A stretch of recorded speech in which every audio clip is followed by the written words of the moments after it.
Skeena-Bulkley Valley MP and transportation critic Taylor Bachrach rose in Parliament yesterday in order to call out the Minister of Transportation for allegedly allowing Canadian Airlines to get away with mistreating the passengers that take these airlines. Here's CFTK's Jaylene Matthews with more on the subject. MP Taylor Bachrach rose in Parliament this week to highlight that the U.S. Department of Transport recently fined American Airlines $50 million for its treatment of people with disabilities. Well, here in Canada, people have been dropped on the floor. They've had their wheelchairs broken and lost. One even had to drag themselves off a plane by their arms. And this government's response, wait for it, the minister held a summit with plenty of nice words and zero action. Why is it that the Americans get a Secretary of Transport that stands up for passengers, while here in Canada, we get ministers of transport that continually cave to the big airlines?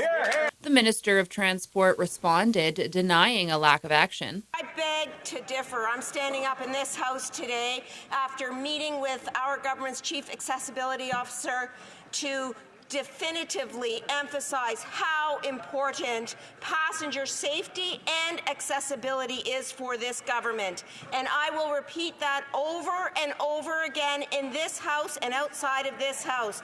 There is nothing more important than non-discrimination and more accessibility and safety for our air passengers, rail passengers, and freight passengers also.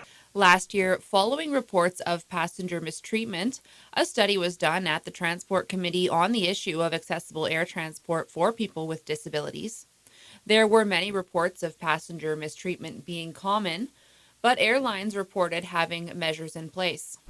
MP Bachrach maintains that he wants to see airlines held accountable and changes to federal policy to ensure that people with disabilities can travel safely and with dignity.